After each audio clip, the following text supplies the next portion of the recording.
Hello students, in this video we are going to learn about moving charges and magnetism, that is chapter 4. Here we are going to discuss about Biot-Savart law, its second application, that is the magnetic field due to a long straight current carrying conductor. In my previous video, I have explained what is the first application of Biot-Savart law, that is the magnetic field due to a current carrying loop at its center. Here is the current carrying conductor, that is XY is given.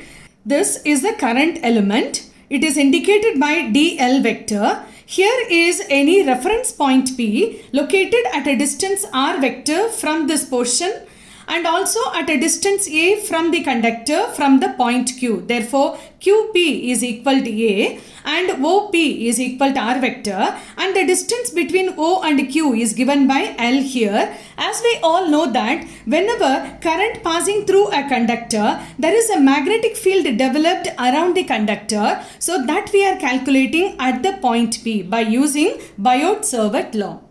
And according to Biot-Savart law, dB is given by mu naught by 4 pi I dl sin theta by r square. Let us take it as equation 1. We also have to see what is the angle phi, angle theta, phi 1 with respect to x and phi 2 with respect to y. Therefore, we have to consider the right angle triangle, that is OPQ, so as to calculate, that is from the triangle OPQ, I write here theta plus phi can be given here as 90 degree, where theta and phi is equal to 90. Therefore, theta can be written here 90 minus phi.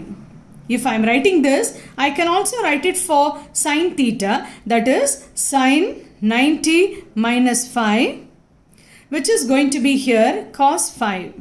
That is sin theta is equal to cos phi. I am taking it as equation 2 because I need to substitute in this above equation later on. We also have to calculate from this cos phi from the diagram where phi is there. Therefore, cos phi I can write it here as A by R. I am taking this as equation 3. Therefore, R is equal to A upon cos phi. This also we need in our substitution equation number 4. From the same diagram, I can also write what is tan phi. Where tan phi from this diagram, I can write this is L and this portion is A. Therefore, L upon A. If I know what is L upon A, that is a tan phi, I can also rearrange this. L is equal to A tan phi. I need to substitute what is dl in equation 1. Therefore, I should write in the differential form of this expression, and hence dl is equal to A tan phi. In the differential order, I am writing as sec square phi and d phi. This is a correct expression for dl. And we have the expression for r and expression for dl and also the expression for sin theta, that is equal to cos phi. Now we can substitute these equations in equation number 1, that is actual expression for Biot-Savart law. And when we substitute here, we get dB is equal to mu naught by 4 pi. I is there, current which is passing through that, and dl we have already taken here, that is A sec square phi d phi, which is substituted for dl, and sin theta we have taken here as a cos phi, that also we have to substitute, upon r square, that is A square upon cos square phi. This denominator, that is cos square phi, that is 1 upon cos square phi, can be written later on by seeing its identity, that is sec square phi 1 upon this value. Therefore, when we rearrange this, dB is equal to mu naught by 4 pi I A sec square phi d phi into cos phi and upon A square sec square phi. This is what substituted for this value. And in this expression, once again, when we cancel all the common terms from numerator and denominator, cancelling this, we get dB is equal to mu naught by 4 pi I cos phi upon A. This is expression. This is going to be equation number 6 after substituting all these expressions in equation number 1 for Biot-Savart law. And now by using right hand rule, that is when the current is passing in the direction from x to y and definitely there is a magnetic field produced around the conductor, by using right hand rule we understand at the point P the produced magnetic field is going to be perpendicular to the plane, as I am showing now, perpendicular to the sheet. Therefore we have to write dB is integrated. After integration it is going to be B, and we are writing the constant terms outside this. Therefore I by A, current is also constant here and the distance of the reference point is also taken constant. It's not changed, but here we are going to write that expression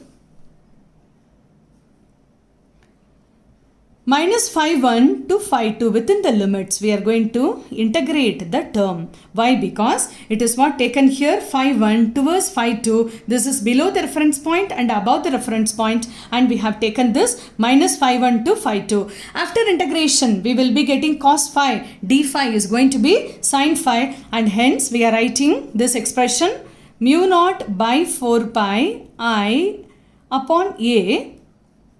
This is after integration phi 1 and phi 2 mu naught upon 4 pi I by A, and after substituting upper limit minus lower limit I am getting sin phi 2 minus of minus this limit. Therefore I am writing plus sin phi 1.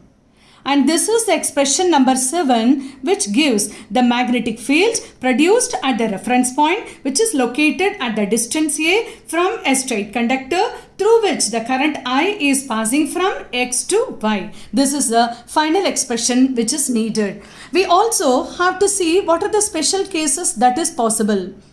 We also have to see what are the special cases possible in this straight conductor. Therefore, we take as a first expression when this straight conductor is infinitely long. That means we understand this expression number 7 gives a magnetic field due to a conductor which has the finite length. But when we are discussing that conductor has infinite length, when it is infinitely long, then what happens to the angles, that is phi 1 should be equal to phi 2, then that will be equal to 90 degree, because these two angles also will be shifted to 90 degree with respect to the conductor, and hence this expression here, this is 90 sin 90 and this is also sin 90, and hence the final expression for the magnetic field equation number 7 will be changed in this way after substituting the values I by A multiplied by 2, because sin 90 is 1, therefore multiplied by 2 value, therefore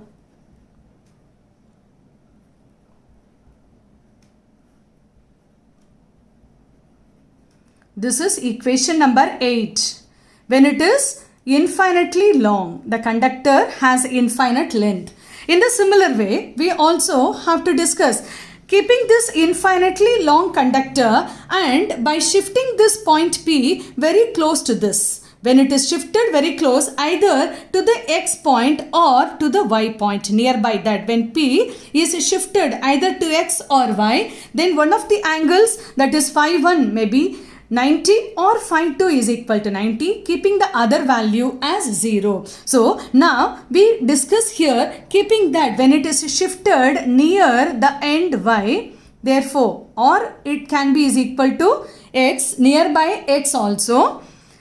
When it is kept in that order, phi 1 is equal to 90 and phi 2 is equal to 0, keeping one of the angles as 90 and the other 0, and hence you will be getting that final expression here where B is equal to mu naught by 4 pi. Substituting these values in the expression here, we must get the same formula because sine 90 is equal to 1 and the other angle is 0. So sine 0 is equal to 0. Therefore, we will get the same expression, that is mu naught I by 4 pi a. This is expression for magnetic field. Due to a current carrying infinitely long conductor, when the point P is shifted either nearby X point or nearby the Y point. So, I have explained the two special cases which are possible in this question. So, here I hope you understood the expression for magnetic field due to a long straight current carrying conductor very well. Thank you for watching.